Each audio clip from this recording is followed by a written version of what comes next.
às 2 horas da tarde, né? E uma das coisas mais patéticas do dia de ontem foi o Sérgio Moro tentando entrar em cena novamente. Sabe, eu vou contar a história do Sérgio Moro, né? O Sérgio Moro, ele era, na historinha infantil, o patinho feio. Ninguém achava ele bonitinho. Até que um dia falou, não, a Globo falou, não, você não é o patinho feio, não, você é um cisne.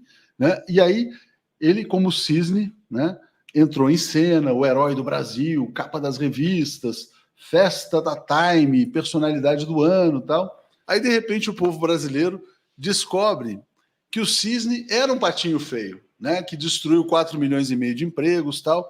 Aí ele ficou lá, Globo, me chama para sabatina, eu ainda sou um cisne, eu não sou um patinho feio. E ele está ali dizendo, olha, eu posso... E o pessoal está ignorando, cara. Ele está indo para um final tão melancólico, mas tão... Sabe aquela coisa que a gente estava falando? A gente fez até uma comparação entre os políticos e o teatro. Imagina assim, Léo, o cara brilhou no primeiro ato, mas o autor da peça não escreveu nenhuma fala para ele no segundo ato. Imagina se um ator do primeiro ato da ópera falou assim, já acabou, pode ir para casa, você não vai estar no segundo ato. Não, mas eu quero entrar, eu quero... Não, mas você não está no segundo ato, agora é a volta do herói. Né? O herói que você é o vilão, cara. Você achava que você era o herói, mas era só no primeiro ato. O vilão é importante, ele é o coadjuvante. O vilão é importante, mas assim, você já morreu na minha peça, cara, e ele quer voltar. Aí ele quer invadir o teatro, quer tacar fogo no teatro. Explica a situação do Sérgio Moro para ele, Léo, que tá difícil. Olha, a situação do Sérgio Moro, Léo, é a mais cruel de todas, porque nós estamos falando de um cara que tinha um poder institucional muito grande, juiz federal, um cara que tinha a maior emissora do Brasil, a Rede Globo, e ele não tinha nada disso. O que acontecia na realidade é que todos tinham ele. Ele foi o bobão que trabalhou pela destruição da indústria nacional, achando que ele era o protagonista, porque ele era o cara que aparecia na televisão como sendo o herói, mas na verdade a Globo estava usando o Sérgio Moro para instrumentalizar os interesses dos Estados Unidos de acabar com essa economia brasileira, e ele achou que ele ia ter um proveito absurdo de tudo isso. Ele chegou a ser tão prepotente a ponto de imaginar que ele era o cara mais popular do mundo e seria, por exemplo, presidente da República. Ele nem sabia o que ele queria, né? Se ele queria ser ministro do STF, se ele queria ser presidente da República.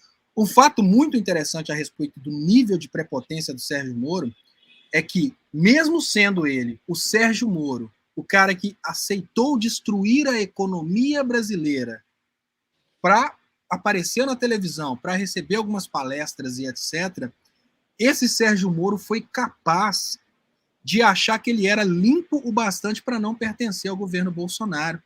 E achou que, ao sair do governo Bolsonaro, Bolsonaro ia cair, a gente ia antecipar as eleições para ele se candidatar a presidente da República. Não aconteceu. O que aconteceu na realidade é que o público acabou indo para o Bolsonaro e abandonando o Sérgio Moro. E agora o que sobra do Sérgio Moro? Um cara que conseguiu desgraçar a vida de muitos trabalhadores e que conseguiu decepcionar todos, porque ele mostrou que ele não é de confiança para ninguém. Ele não foi de confiança para o Bolsonaro, porque ele, no final das contas, por ego, ele quis manter-se íntegro para tentar, de repente, antecipar as eleições e ir à presidência da República aproveitando aquela popularidade daquela época. Ele não foi interessante para os Estados Unidos, que no final das contas acabou retirando a proteção ao Sérgio Moro, que é melhor manter uma relação diplomática com o Brasil do que dar proteção para o Sérgio Moro. Abandonou o Poder Judiciário achando que ia sair pela porta dos fundos e entrar lá no STF, não conseguiu também.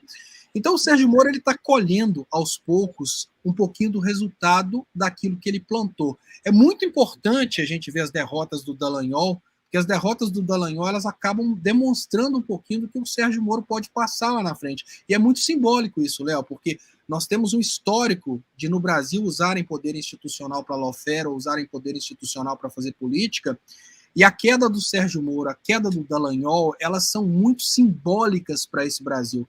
Principalmente porque você já parou para pensar a vergonha daquele camarada que tinha a camisa do Sérgio Moro com roupa de Superman, a vergonha daquele cara que falava abertamente que ele era Sérgio Moro, agora que esse cara começa a compreender que a derrubada da nossa economia se deu em cascata a partir da Operação Lava Jato, aos poucos o Sérgio Moro ainda vai piorar ainda mais a situação histórica dele.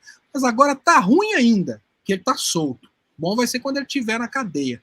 Mas tá bom, porque só os fracassos dele em tentar ser candidato a presidente, depois senador. Assim, tá dando tudo tão ruim para ele. Ele não conseguiu ser candidato a presidente, não conseguiu concorrer por São Paulo e não conseguiu ser entrevistador da Globo, que ele pediu, deixa eu entrevistar também, tá? Eu tenho experiência nisso, né?